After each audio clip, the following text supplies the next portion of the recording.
Ok, on y va. La terre d'Israël, attention, danger. On a l'habitude de parler d'Israël et dire tout ce qui est en rapport avec la terre d'Eretz Israël.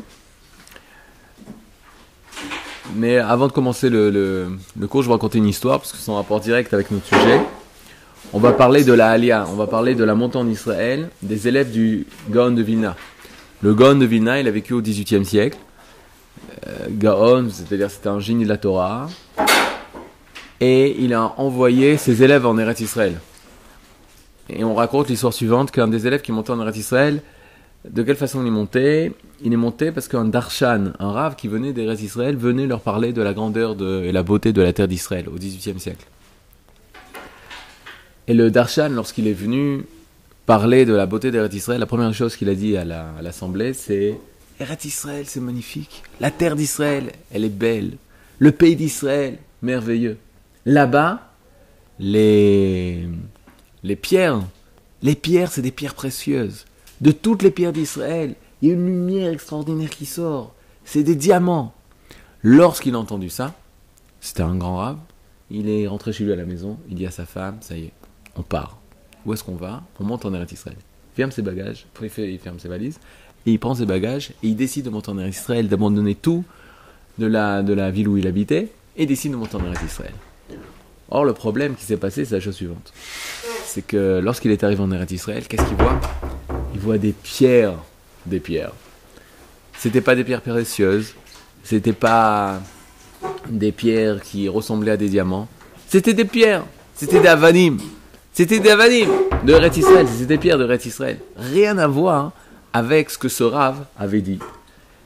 Et il a eu beaucoup d'épreuves en Eretz Israël lorsqu'il est monté, lui et sa famille. C'est très connu, les élèves du Gaon de Vilna, lorsqu'ils sont montés en Israël, ils sont montés dans la ville de Tzfat. Ils ont eu énormément d'épreuves. Ça a coûté la vie de beaucoup d'élèves. On dit que les épreuves qu'ils ont endurées pendant cette époque, de la Aliyah, ça a permis à nous plus tard, aux pionniers plus tard, de monter en Eretz Israël et d'avoir plus de facilité, même si la vie des pionniers n'était pas facile. Mais chaque fois qu'un groupe de personnes du Ham Israël monte en Eretz Israël et fait des efforts, ça permet aux générations futures d'avoir moins d'efforts à faire. Et un beau jour, ce même rave rencontre le même rave qui avait dit que les pierres d'Eretz Israël c'était des pierres précieuses. Il va le voir et lui dit: regarde, je regrette rien de ce que tu m'as dit. D'être monté en Eretz Israël, je regrette pas. Que tu aies réussi à me convaincre de monter en Eretz Israël, je regrette pas. Mais j'ai une question. Pourquoi mentir? Pourquoi tu as menti?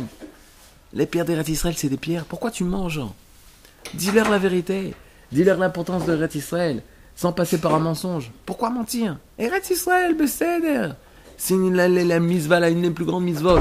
Mais essaye de les convaincre par rapport au émet, pas par rapport au sheker, pas par rapport au mensonge. Et le darshan, il lui dit: regarde, je vais te dire la vérité. Si tu regardes bien, alors oui, tu verras que les pierres d'Eretz Israël, ce sont des pierres précieuses. Et ce rave a pris sur lui de s'élever en Gdusha, de s'élever en sainteté. Il a commencé à vivre une vie de prichout, de se séparer de la matérialité, d'étudier encore plus la Torah et d'approfondir encore plus les textes et de construire encore plus une belle personnalité, une personnalité divine. Il raconte que jusqu'au jour où il a vu que les pierres d'Eretz Israël, c'était en effet des pierres précieuses. Mais il semblerait que nous, on ne voit pas. Nous, on a des caches au niveau des yeux. Et c'est ça qui nous empêche de voir que les pierres d'Eretz Israël sont des pierres précieuses. Alors ça, c'était l'introduction pour le cours qui est ici. Et on commence. On a un texte écrit par le Rav Zvi Israël Tao Shlita. Le Rav Tao, oui.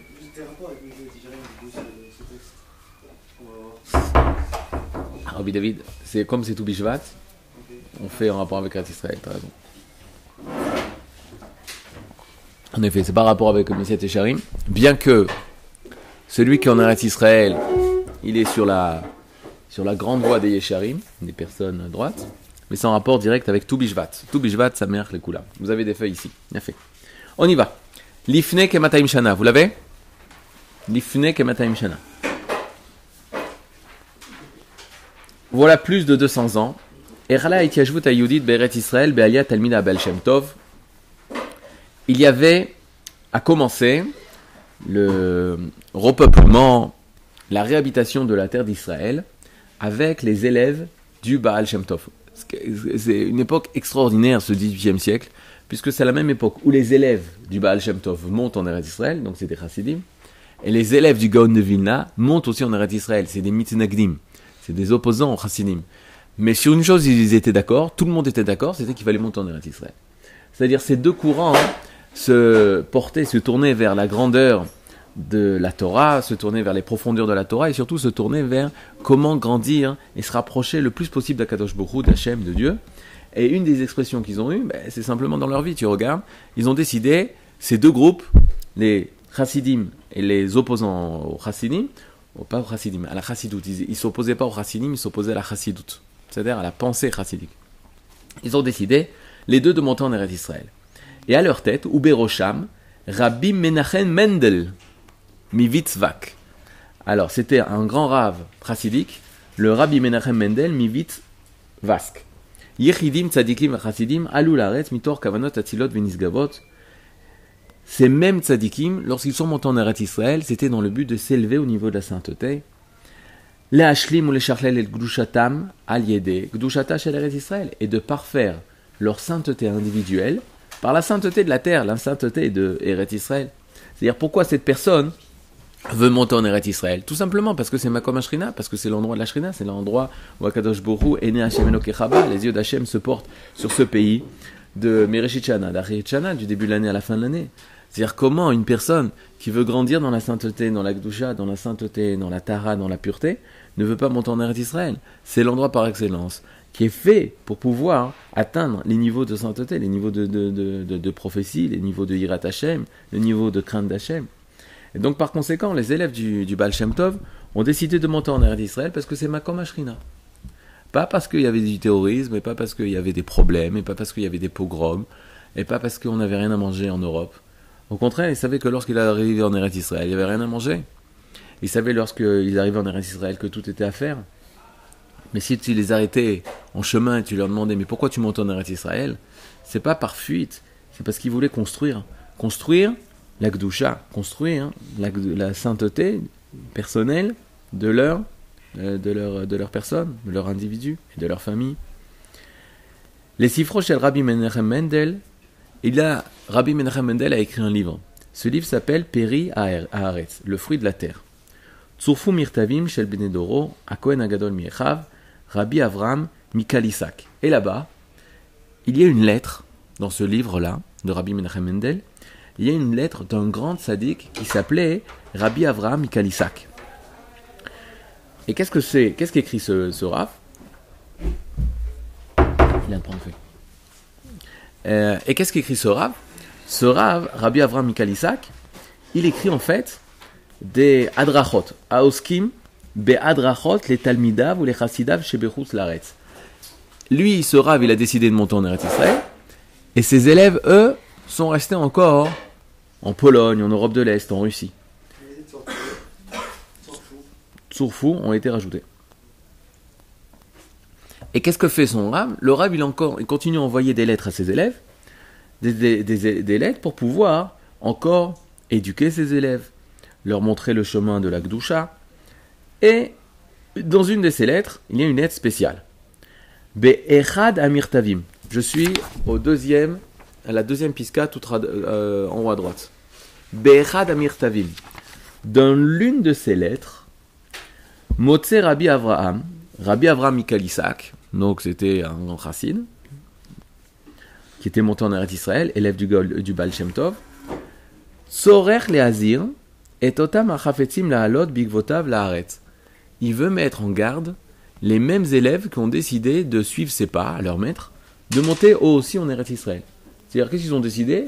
Ils ont dit notre maître est monté en Eretz Israël, on est obligé de suivre, si le rabbi a fait ça, donc nous aussi on doit faire, et ont pris la décision de tout abandonner pour monter en Eretz Israël. Mais leur Rav, il leur écrit une lettre. C'est un Rav intermédiaire entre le rabbi et eux? Non, c'est leur Rav à eux. Ils ont leur Rav et leur rabbi? C'est-à-dire, mais c'est le Rav. C'est leur Rav à eux. Alors là, c'est le rabbi qui leur écrit ou c'est... C'est leur Rav à eux. Et il y a aussi le rabbi, c'est une autre personne. Kanyere, il doit avoir une plus grande chassidoute, c'était pas le Gdolador, Rabbi Ram Kalisak. Mais lui, on l'appelait Akohen Agadol Miechav. le Kohen, comme c'est une expression de la Torah, le Kohen Agadol Mi'echav, c'est le Kohen Agadol, c'était un grand tzaddik à l'époque. Et il y avait des chassidim à lui, et des chassidim qui le suivaient. Ah, donc lui, il est monté en Israël. Et lui, il est monté en Israël, sans ses chassidim, D'accord. ou avec une partie des chassidim. Et il a laissé de nombreux chassidim, de nombreux élèves à lui, encore en Chutz La'aretz. Ils ont eu peur, ils n'ont pas vendu encore leur maison, ils en avaient encore du travail, ils avaient peur de monter en Eretz Israël. Depuis Israël, alors. Et lui, il leur a écrit une lettre depuis Israël. Et quel rapport juste avec Rav Menachem Mendel de Vitebsk? C'était la même Chaboura Kadisha, c'était le même groupe de chassidim. Lui aussi, ils sont montés en Eretz Israël. Et là-bas, lui, il a écrit un livre, Rabbi Menachem Mendel, mais il a mis des lettres des grands de sa génération, qui étaient à son époque aussi, dans son livre. Et dans cette lettre, donc, Rabbi Avraham, qu'est-ce qu'il dit? Il écrit à ses élèves. Il les met en garde.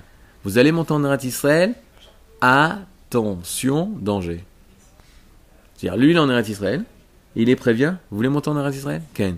Maintenant, il faut faire très très attention. Il va expliquer pourquoi. Alors, on y va.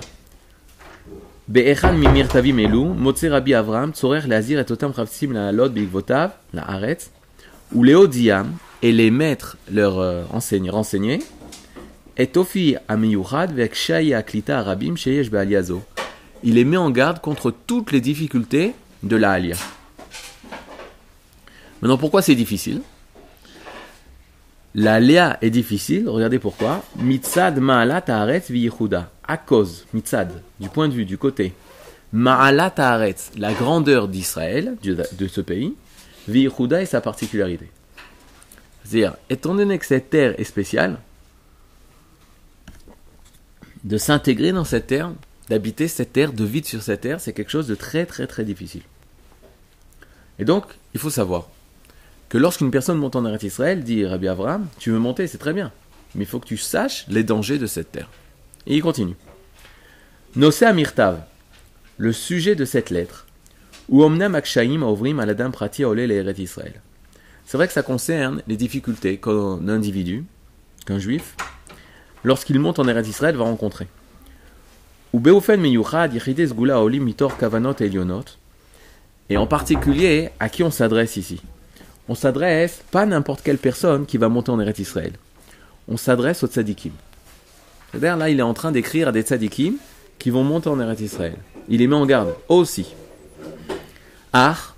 Cependant, Aïkaron Abakan, l'idébitouille, le principe essentiel qui vient dans cette lettre, Amelamdenu ma ametziut shel Eret Israël poelet vedoreshet. Ça vient en fait nous renseigner pour nous. Nous, on n'est pas les grands tzadikim du Baal Shem Tov, mais nous, on a décidé de faire comme les chassidim du Baal Shem Tov, de monter en Eretz Israël. Et une personne qui n'est pas au courant de ce qu'il attend lorsqu'il monte en Eretz Israël, alors il risque de mal interpréter tout ce que Hachem, tout ce que Dieu va lui envoyer. Là, il dit, il veut enseigner à ses élèves quelle est la réalité, la metsiout de la terre d'Israël. Poélet, cette réalité, elle agit. Ça marche? Il y a une terre qui agit sur les gens. Il y a une terre qui poélet, qui agit. 2 secondes. Poélet, l'ichora, la terre, c'est le monde domem. Vous savez, c'est quoi le domem? Domem, c'est le monde minéral. Le monde minéral, domem, ça veut dire amodom. C'est quoi amodom? C'est tiens-toi debout. Et dom, c'est quoi dom? Shtok, tais-toi. Parle pas. Le monde du domem, le monde minéral, c'est le monde qui parle pas. C'est le monde qui agit pas. Une pierre, c'est une pierre. Du fer, c'est du fer. Les minerais, c'est des minerais. Mais là, qu'est-ce qu'on découvre? Que cette terre, en fait, elle n'est pas si minérale que ça. Cette terre, elle est poélette. Cette terre d'Eretz Israël, elle agit. Poël. Mamash agit. Une pierre, ça agit? Non, une pierre, ça subit. Ça agit pas. Une pierre, c'est passif, c'est pas actif. Et là, ils veulent leur démontrer, leur enseigner, leur dévoiler en fait le secret que la terre d'Eretz Israël, poëlet, elle agit. 1. Deuxième chose que la terre fait, que le pays fait, que la Metziou d'Eretz Israël fait, c'est le deuxième mot. Vedoreshet. C'est quoi Doreshet? Elle exige. Elle exige de toi quelque chose. Elle attend de toi quelque chose. C'est-à-dire, une personne en Eretz Israël, il ne peut pas rester stam, sans rien faire. Soit il part, et soit s'il reste, il sent qu'il y a une exigence de la terre, il y a une exigence du pays. Doreshet Mimra. On exige de toi, on attend de toi, une aspiration de toi. Et ça, c'est l'action de la terre. Ou Davar Klali Veyosedi Hashayach Lakol. Et ça, c'est une chose que tout le monde doit savoir. Si tu es en Eretz Israël et que tu ne sais pas ça, tu peux passer à côté d'Eretz Israël. Misé de ça, Yeshlanu Lilmod, on doit étudier, Al-Kshaye Aikaltut, aux difficultés de l'intégration. Chez la Ham Kulo Beret Israël. À plus forte raison, si on parle d'un individu tzaddik, qui a des difficultés à s'intégrer en Eretz Israël. Quand je dis s'intégrer en Eretz Israël, c'est devenir Israël, devenir le ivri, redevenir l'hébreu. C'est pas vivre en Israël. C'est pas vivre dans le sens où t'habites, ici. C'est mamash être israélien. Pas israélien comme on le voit dans la rue. Être israélien dans le sens être hébreu, être sur sa terre, Eretz Haïvrim, la terre des Hébreux. Parce qu'il y a des personnes qui peuvent vivre en Eretz Israël et être, c'est le consulat français. Tu peux faire ça. Avec tous les moyens du bord d'aujourd'hui, tu peux arriver à monter en Eretz Israël et rester représentant de la France en Eretz Israël. Mais là, le Rav ne parle pas de ça. Ces Rabbanim, ils voulaient être intégrés, les Khaled Baret, s'intégrer en Eretz Israël. Alors si une personne, elle ne connaît pas la force, la particularité d'Eretz Israël, alors elle va se trouver face à des difficultés énormes. Quand il s'agit d'un individu tzaddik, c'est déjà difficile. Mais à plus forte raison, lorsqu'il s'agit de Am Kulo, un peuple tout entier. Là, on est en train de vivre des générations. Si les élèves du Baal Shem Tov nous voyaient, ils seraient émerveillés. C'est pas une personne qui monte, c'est des millions de personnes. Aujourd'hui, en Eretz Israël, on est 6,5 millions de personnes, 6,5 millions de juifs, pas de personnes, de juifs. C'est-à-dire, c'est une otzma, c'est une puissance énorme. Donc, à plus forte raison, les difficultés à 6,5 millions de personnes en tant que peuple de s'intégrer en Eretz Israël, d'être vraiment Israël. Ça prend du temps, c'est long, c'est un processus très très profond. Et parce que c'est tellement profond, ça entraîne énormément de difficultés. Ka'asher rivevot alfe amecha bet Israël, lorsque des dizaines de milliers, aujourd'hui on parle de millions, Shavim, ils reviennent, Acharesh not galut, après les années d'exil, Arukot si longue, près de 2000 ans d'exil, Vekashot est si difficile, on revient après tant d'années difficiles, et Itiachev Varsam. Et c'est ça, je pense que c'est ça aussi qui est dur. Quand on a quitté Eretz Israël, ou même à l'époque des pionniers, ou même à l'époque du Baal Shem Tov, lorsque une fois ils avaient demandé au Rabbi Nachman, il avait ses élèves, et ses élèves, ils rentrent dans le Beth Midrash, ils voient deux élèves en train d'étudier ensemble. Et ces deux élèves, ils avaient une marloquette. Il dit, prouve-moi que le Olam Haba existe. Et l'élève, il essaye de prouver à l'autre que le Olam Haba existe. Il dit, non, le Olam Hazé, c'est sûr qu'il existe, mais le Olam Haba, est-ce qu'il existe? Rabbi Nachman, il rentre, et il s'arrête, après ses élèves, il entend leur discussion, et Rabbi Nachman leur dit, le Olam Haba, c'est sûr que ça existe. C'est Vadaï. Si tu vois pas le Olam Haba, si tu as un doute sur le Olam Haba, alors ça, tu as un problème. C'est clair, le Olam Haba, il existe. Par contre, le Olam Hazé, c'est vraiment difficile de prouver qu'il y a un Olam Hazé. Alors les élèves disent, mais c'est ça le Olam Hazé. Il fait non, ici c'est le Gehinam. Point. Le Rabbi Nachman, il a résumé toute la Galoute. Galoute, c'est Gehinam. Galoute, c'est Gehinam. C'est 2000 ans de Shoah. Galoute, c'est 2000 ans de Shoah. Nous, on ne s'est pas rendu compte parce que on pense qu'il y a eu que la Shoah. À la fin des 2000 ans, il y a eu la Shoah. Et c'est tout. Mais quand tu commences à lire l'histoire du Ham Israël, partout où le Ham Israël il était, c'était Shoah. Même au Maroc. Même sous le roi Mohammed 1, 2, 3, 6, Ken. Shoah. Qu'est-ce que ça veut dire Shoah? Ça veut dire, tu sais pas si tu vas vivre ou pas. Tu te lèves, tu sais pas si tu vas devoir revenir à la maison. Tu sais pas si tu vas finir tes jours ici, si tu vas... Ça, c'est toute la galoute. Pendant 2000 ans, on a souffert. C'est 2000 ans de souffrance. Bet Azot, à ce moment-là,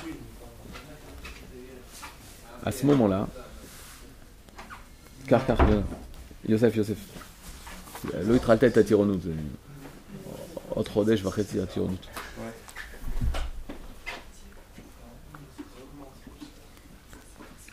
בעת הזאת, à cette époque, à notre époque, Ka'asher or ha-geoula zoreach, lorsque la lumière de la Géoula brille, Beseter, de manière cachée, Benishmat Ador, dans l'âme de la génération, Umenia revot Yehudi mikol katzve tevel lashuv uliaches be'artzam, et cette lumière de la Neshama appelle tous les Juifs à retourner en Eretz Israël. Voilà. Là, le Rav, il explique pourquoi vous êtes retournés en Eretz Israël. Vous êtes retournés en Eretz Israël, si on fait un tour de table, tout le monde dira on est retourné en Eretz Israël.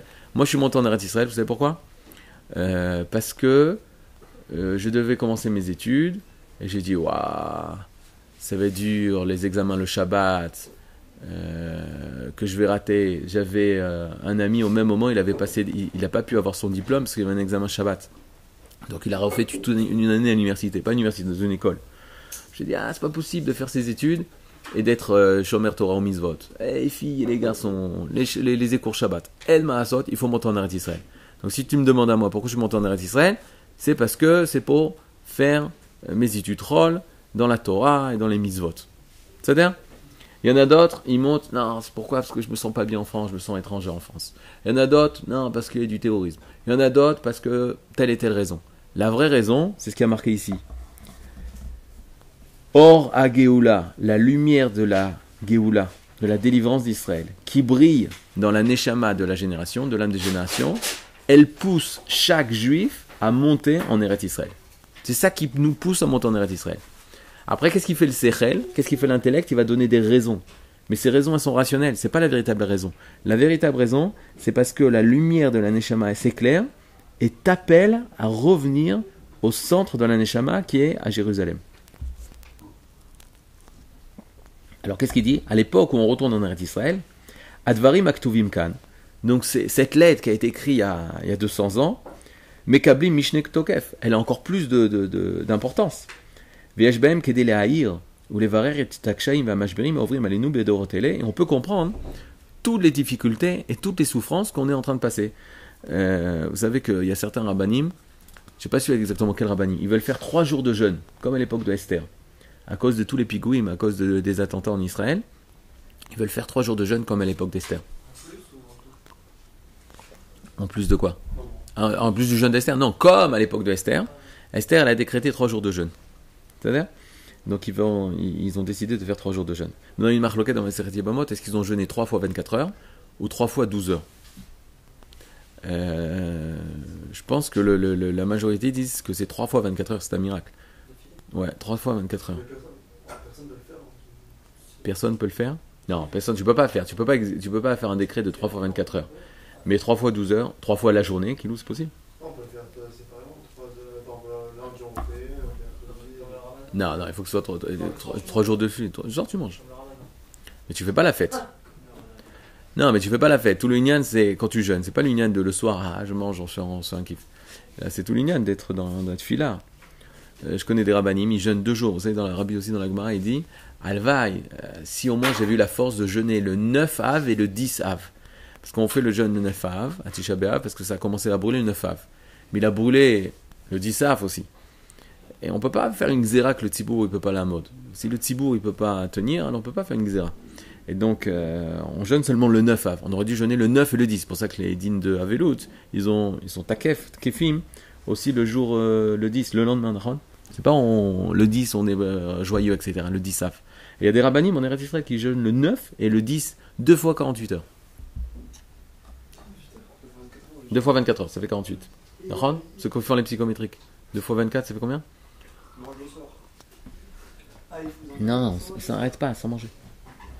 Je connais un raf, quand je suis allé le voir, c'est un de mes rabbanim, quand on est allé le voir lui demander, il a... Lohana, il n'a pas répondu, mais il fait ça. Bon, mais ça c'est pour des personnes qui peuvent, c'est pas... On considère que même s'ils font ces décrets de 3 jours, même le soir, c'est pas de la joie, quoi. Il faut que ce soit dans la prière. On y va. Masbir Rabbi Avraham Mikal Isaac, les Talmidav. Vous l'avez tous? Masbir Rabbi Avraham Mikal Isaac. Donc Rabbi Avraham Mikal Isaac, le grand chassid, explique à ses élèves Shen Alia la Haaretz Davar Pashut, que monter en Eretz Israël, c'est pas une chose simple. Kefish chez Kanire Savo, comme ce que eux pensaient. Donc c'est quand même fou. C'est-à-dire, on est au XVIIIe siècle, en Eretz Israël, c'est un désert. il y a des marécages, c'est une horreur, il n'y a rien. Mais eux pensaient que monter en Eretz Israël, ce serait facile. C'est-à-dire, mais non, sachez, on parle à des tzadikim là, on parle à des chassidim, on parle à des personnes, c'est des Messilat Yesharim ambulants. C'est-à-dire, c'est Messilat Yesharim qui marche comme ça. Devant toi, tu as Messilat Yesharim. Leur Rav, qu'est-ce qu'il peut leur dire? Qu'est-ce qui est difficile? Mais ils savent pas que c'est difficile, ils savent pas que le monde est difficile. Bétar qu'ils savent. Alors, de quoi, hein, sur quel sujet il doit les mettre en garde? Alors, regardez. Et même si en dehors du pays d'Israël, ils ont acquis une madriga, un niveau spirituel. Igiou les seder shel tfila ve'avodat Hashem. Igiou, ils sont arrivés à prier. Vous comprenez ce qu'il y a marqué ici? Ils sont arrivés à faire la tfila, sauf, ve'avodat Hashem et servir Hashem. C'est quoi seder tfila? Vous savez c'est quoi seder tfila? C'est l'ordre de la tfila, c'est-à-dire c'est arriver à des personnes où tu peux dire qu'ils sont évêques d'Hachem, qu'ils sont serviteurs d'Hachem. Seder Tfila, c'est pas ils sont arrivés à la Tfila, ils sont arrivés au Minyan, kol hakavod. La Seder Tfila, c'est Seder Tfila, c'est-à-dire leur vie c'est Tfila, leur vie c'est Avodat Hachem, leur vie c'est servir à Kadosh Baruch Hu. Ils sont arrivés à ça. Où ils sont arrivés à ça? En Pologne, en Europe de l'Est, avant qu'ils montent en Eretz Israël. Ils sont arrivés au niveau de l'Imoud Torah. C'est pas qu'ils l'omdim Torah, c'est pas qu'ils étudient la Torah. C'est quoi? Ils sont arrivés au niveau de l'Imoud Torah, c'est qu'ils sont Torah, c'est des personnes qui, comme ils respirent, ils étudient la Gemara. Comme ils respirent, ils étudient la Torah. Vetikun amidot, ils ont réparé toutes leurs midot. Alors on peut se demander, mais qu'est-ce qu'il leur reste à faire? Ils ont tout fait, ils ont réussi. D'accord? Alors sache que Cannes ici, et c'est ça que leur Rav va leur dire, Cannes ici, Beret Israël, en Eretz Israël, Akol Atid Litaper. Tout va se renverser. Tout ce qu'ils ont acquis comme niveau spirituel, tout se renverse. D'abord de là, j'apprends Kalvachomer l'argent. Kalvachomer la matérialité. À plus forte raison la matérialité. Si même la Gdusha, quand ça arrive en Eretz Israël, ça passe par c'est par un renversement, par un changement, il va y avoir un bouleversement dans leur vie spirituelle, à plus forte raison, la vie matérielle. Une personne qui pense, quand il monte en Eretz Israël, avoir une sûreté matérielle, il se trompe. Parce que Eretz Israël, elle le mange à ce niveau-là. Pourquoi elle le mange? Parce qu'elle doit l'intégrer en lui. Et lui doit intégrer Eretz Israël. Donc c'est comme si tu avais construit un... Quand il te dit là, ce qu'il a construit, ça leur a pris des années. Ils ont 70 ans ces personnes-là, ils ont 60 ans, ça fait 60 ans qu'ils sont Torah. Ils ont construit un palais en Chutz La'aretz. Quand ils arrivent en Eretz Israël, tout s'effondre. Regardez ce qui est marqué. Akol atid litaper. C'est quoi la for? Renverser. Se renverser. Tout va se renverser. Pardon? Ça peut être le contraire ou pas? De quoi? Environ. Non. Pourquoi non? Genre, c'est une personne qui arrive, il n'est pas du tout religieux, pas du tout attaché à la Torah ou quoi que ce soit, il arrive et il voit ça et ça le choque tellement que il fait tchouva en arrivant en Israël. 2 secondes. Là, on est la tironoute. Là, tu rentres dans la première partie d'Eretz Israël. À la fin, je vous donne le happy end. À la fin, c'est tzadikim qui étaient grandes tzadiks en Chutz La'aretz, ils vont devenir super tzadiks en Eretz Israël. Mais pour passer de grandes tzadiks à super tzadiks, ça passe par une destruction. C'est tout. Quand tu vois la fin, elle va être encore plus belle. Mais quand tu vois pas la fin, et tu sais pas ce qui t'arrive, tu vois que tout s'écroule, tu as l'impression que c'est une horreur. C'est comme tu es en plein Égypte, tu vois, tu souffres. Tu vois le Goël, Moshe il dit je vais vous sauver. Tu vois que ça empire. Tu connais pas la fin, nous on sait la fin. Mais eux ils savent pas la fin. Ah, il te dit c'est quoi la Géoula? Mais j'en veux pas de Géoula. Dainan. Ou tu vois le Balfour, déclaration de Balfour 1917, on va avoir un état d'Israël, etc. Et tu vois la Shoah. Tu dis mais qu'est-ce qui se passe là? Tu as l'impression que tu recules, tu as l'impression que c'est une destruction. Maintenant regardez qu'est-ce qu'il dit. Akol atid litaper. Tout va être appelé à se renverser. Leikala le mashber, à rentrer dans une crise. Il va subir une crise. Alors qu'il était yatsiv, alors qu'il était yatsiv, stable sur la Gdusha, stable dans ses midot, stable dans l'étude de Torah, il montait, il s'élevait tout le temps, il va avoir sha'at mashber, un moment d'épreuve. Pourquoi Mashber, c'est Crise. Mashber, c'est quoi Mashber? C'est une crise en hébreu. Ça vient du mot Chameau. shever. Shever, c'est cassure. Mais Baruch Hashem, qu'en ivrite, mashber, c'est la chaise sur laquelle la femme enceinte va accoucher. Donc en ivrite, mashber, c'est comment dire aujourd'hui, la table de travail. C'est-à-dire c'est la chaise sur laquelle la femme elle va donner vie. Alors ça s'appelle mashber. Donc de là, on apprend qu'à chaque fois qu'on te dit Ani be mashber, c'est-à-dire je suis en train de souffrir, mais des souffrances d'enfantement. Et c'est pas des souffrances d'agonie. Une fois le rabbi Kook, le Rav Kook, il est parti dans les années 20, il est parti aux États-Unis. Il est parti aux États-Unis. Je vous montrais une fois une photo. Il est pas sorti avec son shtremel. Kaniré Shabbat, mais on a une photo. Il a un chapeau comme ça, un chapeau long comme ça. Et il va aux États-Unis. Et lorsqu'il va aux États-Unis dans les années 20, il commence à leur dire montez en Eretz Israël. Vous voyez pas que vous avez des souffrances. Vous voyez pas que vous souffrez aux États-Unis en 1920. Vous voyez pas que vous souffrez. Il faut monter en Eretz Israël. Une fois, 2 fois, 3 fois. À un moment, il y a un juif américain, il fait Rebbe Gadol. Il y a un Be'eretz Israël, ma'ain sarot. Be'eretz Israël, il n'y a pas de souffrance. Qu'est-ce qu'il lui répond le Rav? Be'eretz Israël, c'est tiré leda. En Eretz Israël, c'est des souffrances d'enfantement. C'est toute souffrance, mais on est en plein accouchement. Tandis que ici, vos souffrances, c'est des souffrances d'agonie. Quand tu vois une personne qui crie ah, ok, elle crie, elle a mal. Maintenant, tu sais quoi? Elle accouche. Ah, c'est non. Tu dois être avec elle, c'est pas dire oh t'accouches, ça va, tu vas pas commencer à crier. Non, ça souffre, ça fait mal. Mais tu cries, mais tu sais que c'est grâce à ça, tu vas apporter la vie. Il y a la vie après. Donc une personne qui crie ah, et c'est la mort qui l'attend, c'est rien à voir, tu peux pas comparer une chose comme ça. En Eretz Israël, qu'est-ce qu'il a dit le Rav? Il y a 100 ans, et c'est vrai tout le temps. C'est vrai qu'il y a des souffrances d'enfantement, des souffrances qui donnent vie, des souffrances des mashberim. Ça c'est mashberim. Tandis qu'en Galout, c'est des tsarot. En Galout, c'est des souffrances. Des souffrances, pas des mashber. Alors il te dit mashber, des crises. Aovrim alenu slicha, ou mitorkar litradesh bemadrega acheret. Voilà, ça Israël tu l'as là. Ou mitorkar litradesh. Et par ça, par ces souffrances et ces renversements et ces bouleversements dans ta vie individuelle et même nationale, alors tu vas pouvoir les litradesh. Tu vas pouvoir te renouveler, mais cette fois bemadrega acheret, cette fois d'un nouveau niveau, t'as grandi, t'es encore plus grand. Ba Yehudi Mechutz Laaretz. Un juif vient de Paris ou de France. Im tzipiot rabot vetikvot, avec beaucoup d'espoir et d'espérance. Tikvot.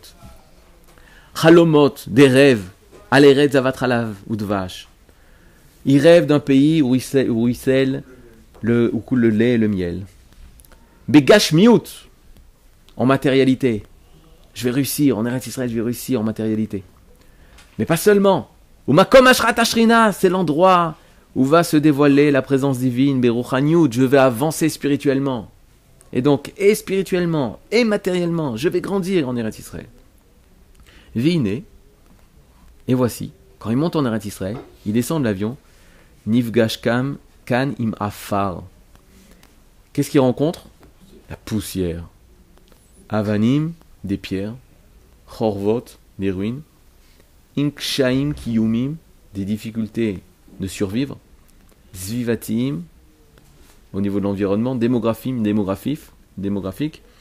Vafim kshaim ruchanim, et aussi avec des difficultés spirituelles. Tu te balades le Shabbat à Tel Aviv, caché. Tu te balades sans dire du mal. Caché, c'est difficile.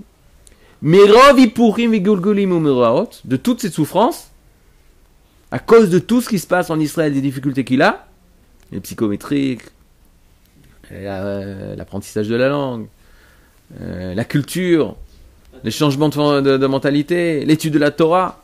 Alors, Magiaou lifamim, afleke de misat haaretz. Alors, il arrive même à un moment à être dégoûté de la terre d'Israël. Vetzarir sheyavru idan vidanim ad shirseh lebasof et avanea elu vet afaraz. Et il faut passer du temps, longtemps, avant qu'en fin de compte, il arrive à aimer les pierres d'Israël, à aimer la poussière d'Eretz Israël. Il se base sur le pasouk de David Ameller qui dit, ah oui, c'est important ça. Atatakum, c'est quoi la suite? sais quoi, tatakoum? Tu vas te lever, Tu te lèveras, nachon? Veterachem Tzion, et tu auras pitié de Tzion. tu auras pitié de Tzion, qui est lechanena, car le moment est venu, qui va mouêtre, car le moment est venu de la Géoula. C'est-à-dire, vous connaissez tous ce passage, nachon, on a fait la Shabbat. Pourquoi t'auras pitié de Sion? Hein? Ça veut dire quoi t'auras pitié de Sion? Tu prendras pitié de Tzion, tu verras Sion, tu verras Eretz Israël détruite, et tu voudras le reconstruire. Tout simplement. Tu verras Israël déserte, et tu verras que de nouveau des Juifs se baladent, Kol Sasson, Kol Simra, Kol Khatan, Kol Kala, d'Ishama. Ouais.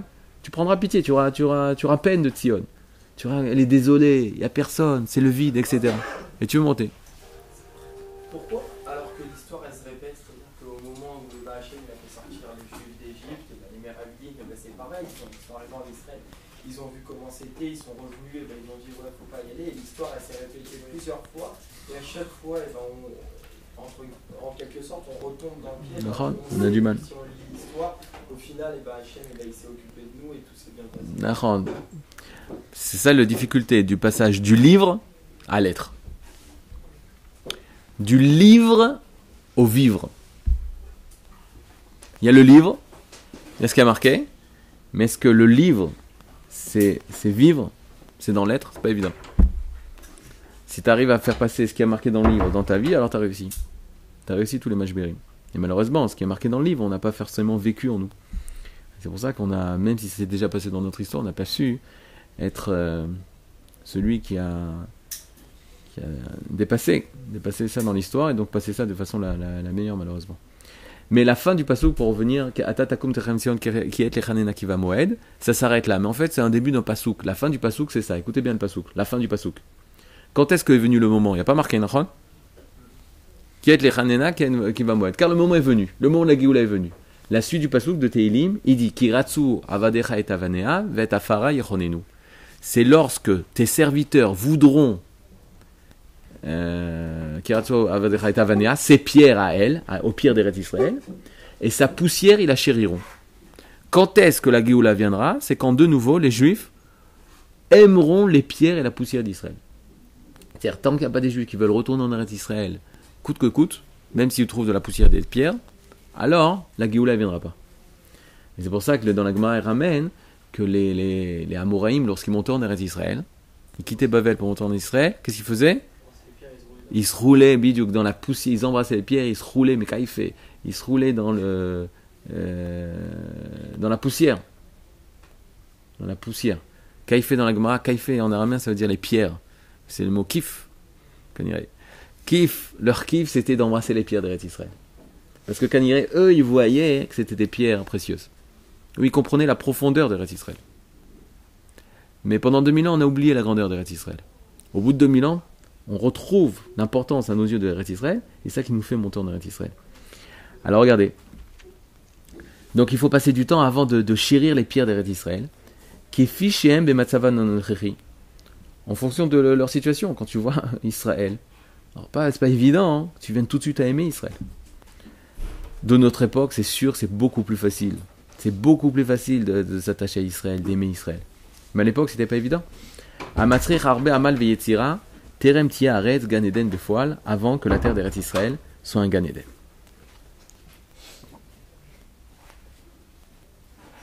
Alors, passez au dernier paragraphe de cette colonne. C'est ce qu'on a lu hier pour ceux qui étaient là. Velo lekalim amerut, lo yom velo yomaim. Et c'est pas une course facile. Ce n'est pas l'histoire d'un jour ou de 2 jours. Lo chodesh velo shana, ce n'est pas l'histoire d'un mois ou d'année ou d'une année. Kim beribot hashanim. Mais c'est une histoire de plusieurs années. Ad ya'avru yemei haklita, jusqu'à ce que passeront le temps de l'intégration. Ok, c'est la bonne. Je pense que ce serait on devrait proposer ça à l'agent juive, de dire ce n'est pas en un jour l'intégration, ce n'est pas en 2 jours, c'est pas en 1 an, c'est après de nombreuses années, tu vas pouvoir enfin t'intégrer en Eretz Israël. Et ça, c'est ce que le Rav de Avraham Amikal Isaac leur dit à ses élèves. Et le Rav Tao dit Kezera anizra ba'adama, comme la semence. Aujourd'hui, on est tout Bishvat. Kezera, comme la semence, la graine qui est nizra, qui est ensemencée ba'adama dans la terre. Alors, c'est quoi le premier processus de cette graine? pour pousser, Anirkav Techila. La première des choses, c'est qu'elle pourrit. À partir du moment, éteignez les téléphones s'il vous plaît, c'est l'anti-gdusha. Tu veux l'antidote à toute la spiritualité que tu apprends ici, alors achète un iPhone, achète un Samsung, achète quoi d'autre là? C'est tout? J'ai dit toutes les marques? Un quoi? Huawei, ok. Anirkav Techila. Une personne qui veut rentrer dans la Gdusha, il ne peut pas avoir un iPhone. Et je parle même pas du mal et des mauvais sites à rentrer. Je parle même pas de ça. Une personne qui est dans le Kodesh, une personne qui doit se concentrer et être tout le temps mechoubar au Kodesh. Ça, les téléphones, la merde, le but, c'est de tout le temps regarder ça. Vous savez que les gens de Facebook qui sont réunis, il y avait, je crois qu'il y en a un qui s'appelle Parker Levy. Dans les premiers, il y avait Zuckerberg et il y avait un des partenaires à lui, c'était Parker Levy ou je sais pas quoi. Et c'est bizarre, il y a pas mal de juifs dans l'histoire. Et ils se sont posé la question au début, donc c'était le type, il communiquait par Facebook. Et ils avaient décidé de rajouter les likes. Les likes, c'est comment on dit? C'est likes en français? Les likes et les commentaires. Et ce Parker Levy, ou c'est un nom très proche à ça, il a dit, quand on a fait ça, notre but, écoutez bien, notre but, pourquoi on a permis ça? Parce qu'il y en a qui sont opposés au tout début. Des gens qui utilisaient Facebook, ils ont proposé ça aux gens qui utilisaient Facebook. Ils ont dit non, c'est pas bien de faire un truc comme ça, de mettre des likes aux gens ce qu'ils ont dit. Elle a dit notre but, c'était permettre aux gens de tout le temps être en kécher, en relation avec Facebook, de tout le temps regarder. Parce qu'il y a tout le temps quelqu'un qui va dire ah j'aime, tout le temps tu vas être en train de regarder, ouais il aime ça, tout le temps être préoccupé par ça. Pour pouvoir accoutumer la personne de jamais quitter Facebook. Mais dans ça, quand on va lire Messiat Yesharim, la première des choses qui t'empêche d'être prudent, et la prudence c'est la base de la tzidkout, pour être sadique, de faire attention, c'est ce que Pharaon a fait. C'est ce que Pharaon a fait. Qu'est-ce qu'il a fait Pharaon? Il a dit, vous pensez la Géoula? Vous voulez quitter l'Égypte? Pas de problème, on va vous rajouter du travail. On va vous occuper. On va vous occuper la tête. Parce que plus on va t'occuper la tête, plus tu vas pas penser à la Gdusha, plus tu vas pas penser à la libération, plus tu vas pas penser au Tov, plus tu vas pas penser à Hachem. Et lorsqu'on utilise des appareils, la première des choses qu'on veut nous faire, c'est tout le temps tu sois occupé de ça. Tout le temps occupé. Parce que on veut t'empêcher de tourner vers les choses qui sont vraies, vers le Emet, vers la vérité, vers la Gdusha, la Tahara, vers la Torah. Toutes les 2 minutes de regarder. La personne me dit mais je fais rien de mal, je regarde pas quelque chose de Patsanoa, ou je dis pas du Lachonara. Le fait de tout le temps s'intéresser, même les Chadashot, même de regarder qu'est-ce qui se passe en Israël. Ah, mais vous parlez tout le temps d'Israël, il faut savoir ce qui se passe en Israël. Adoni, avant de dormir, tu regardes ce qui s'est passé. Avant de dormir, tu regardes les Chadashot, qu'est-ce qui s'est passé en Israël pour savoir quoi prier, quoi faire tchouva, sur quoi faire tchouva. C'est-à-dire, mais toutes les 2 minutes, tu dois faire ça, tu dois savoir ça. Chafetz Chaim voit son fils devant un journal. Et Chafetz Chaim il dit Laïv Moïse, Ma'akar Alecha, qu'est-ce qui t'arrive? Comment tu lis le journal? Et le fils de Chafetz Chaim il dit je veux savoir ce qui se passe dans le monde pour savoir qu'est-ce qui se passe et pour savoir pourquoi prier, etc. Il lui dit Chafetz Chaim à son fils, il y a 100 ans. Et il lui dit je vais te dire ce qui se passe. Haolam lo mushlam. Ou en yiddish, the world is not perfect. Ou en turc, Daesh. Le monde, il n'est pas parfait. Toi, tu veux savoir par le journal où est-ce qu'il n'est pas parfait, dans quel détail il n'est pas parfait. Ça justifie pas Bitul Torah. Ça justifie pas Bitul. Tu fais rien, tu n'avances pas plus quand tu veux savoir où est-ce que ça s'est passé, qu'est-ce qui s'est passé, qu'est-ce qu'il y a eu, tu n'avances pas plus à ça. Tu ne deviens pas une personne plus morale, tu ne deviens pas une personne meilleure, tu ne deviens pas une personne plus tzaddik, tu ne deviens pas une personne qui fait encore plus de bien. Tu n'arrives pas à étudier la Gemara, en baya. T'arrives pas. Moi, je peux pas étudier toute la journée, en baya, mais fais du bien. Travaille et mets-toi à fond dans le travail, sans être occupé toutes les 2 minutes à voir qu'est-ce qu'il y a sur ton WhatsApp. Va voir des enfants à l'hôpital. Voilà, il y a un enfant de nos élèves, il est à l'hôpital, il est gravement malade. Va, t'as du temps, va le réjouir. Prends ta guitare et commence à lui... Ça c'est constructif. Ça, c'est tov. Ça, c'est tu t'assèches au midot akadosh borou. Mais vous vous rendez compte si Moshe Rabbeinu, il avait un iPhone, on n'aurait jamais reçu la Torah. Il nous aurait jamais pu nous sortir d'Égypte, parce que toutes les 2 minutes, il dit, je veux savoir ce qui se passe en Égypte, je veux savoir ce qui se passe. Mais fais! Agis, fais le bien! Je peux pas, je veux savoir ce qui se passe là-bas, 2 secondes. Qu'est-ce qu'il dit Paro? Qu'est-ce qu'il a dit? Qu'est-ce qu'il a fait? Où est-ce qu'il va? Qu'est-ce qu'il a mangé? Qu'est-ce qu'il a parlé? Like! Non, no like! Makara! En quoi tu viens, en quoi tu avances? En quoi tu avances le bien? En quoi tu avances la Géoula dans ce monde? C'est l'anti-Torah. Et après, une personne, une fois j'avais, vous savez qu'il y a des marloquettes, moi j'ai étudié dans un collège où il y avait sioniste, anti-sioniste. Pas anti-sioniste, mais pas très sioniste. Et une personne, elle me dit, dans le Tzibour sioniste, il y a les parents, ils permettent de regarder des films aux enfants. Je dis, Chas v'Shalom, je dis, tu parles des personnes qui ne sont pas religieuses. Bon, et regarde. Elle me fait, mais après les parents, il fait, bon d'accord, ok, bon, vous êtes un peu différents, d'accord, mais ces mêmes parents qui permettent à leurs enfants Internet, qui permettent à leurs enfants la télévision, qui permettent à leurs enfants tout ça, hein, ils s'étonnent après pourquoi leurs fils, ils n'aiment pas étudier la Gemara. Pourquoi ils n'aiment pas étudier la Gemara? Ça va pas ensemble. Tu peux pas dire, je vais rentrer dans le monde de la Torah, dans le monde de la Gemara, et avoir ça. Ça va pas ensemble. Faut choisir. Il faut choisir. Soit la Gdusha, soit la Touma. Soit la Gdusha, soit la Touma. Tu peux pas dire, je peux faire les deux. Je peux profiter des deux mondes. Et même la Torah que tu auras cru comprendre, ça fera comme on étudie dans Messété Sharim, c'est le côté extérieur de la Torah. Tu pénétreras pas la Torah. Maintenant, pourquoi? Parce que tout l'ignan de la Torah, c'est se donner à ça. Se concentrer dans ça. Et que ça, c'est important. Si une personne, elle est capable de rester des heures et de passer des heures et de regarder toutes les 2 minutes, ça veut dire que c'est ça qui est important, plus que ça. Rien que ça. Quand tu parles à une personne et personne ne peut t'embêter, ça veut dire que c'est lui qui est important. Tu es en train de parler avec Bibi Netanyahou, il y a quelqu'un qui va te parler, il va te dire viens faire ça, viens faire ci, viens faire ça, ça ne t'intéresse pas parce que c'est important pour toi de parler avec lui. Si tu es devant une Gemara et toutes les 2 minutes tu regardes truc, mais ferme la Gemara. Ferme la Gemara. Parce que la Gemara, elle peut se donner à toi seulement si tu te donnes à elle. Seulement si c'est clair pour toi que tout ce que je fais, c'est pour te comprendre. Je suis avec toi à 1000%. Si toutes les 2 minutes tu regardes ton téléphone, tu es en train de dire à la Gemara, regarde 2 secondes, il y a des choses beaucoup plus importantes que toi.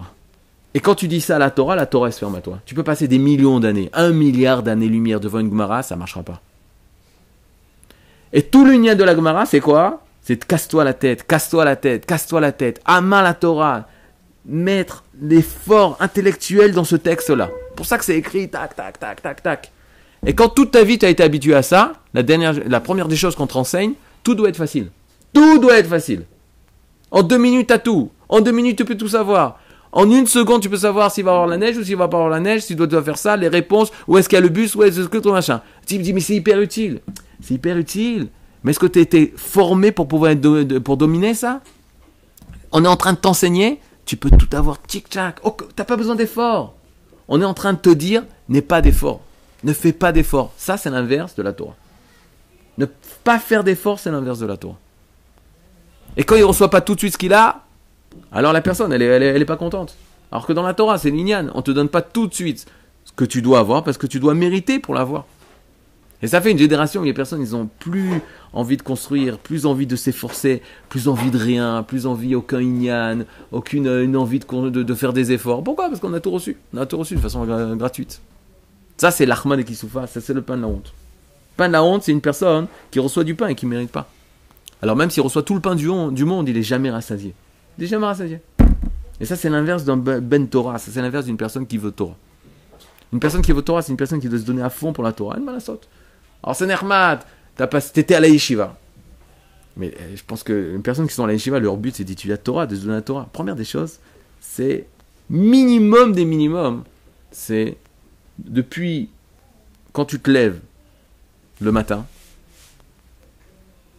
vous regardez d'abord l'iPhone ou vous dites Modani? Moi vous n'avez pas d'iPhone, mais quand tu te lèves le matin, hein, tu veux faire ta tefila. Après la tefila, tu regardes, peut-être papa et maman ils ont écrit, ça marche. Sinon, vous éteignez ça jusqu'au soir. Jusqu'au soir. Ok, peut-être à 2 heures, après le repas, pour savoir peut-être tes parents, ils sont... Mais si tes parents, ils savent... Des ailes, ils font, ouais, mais mes parents, ils veulent... Si tes parents, ils savent que de telle heure à telle heure, tu ne reçois pas de sirote, de communication, tu n'as aucune raison de voir le truc. Une personne, elle ne peut pas dire, je veux avancer et avoir ça dans la main.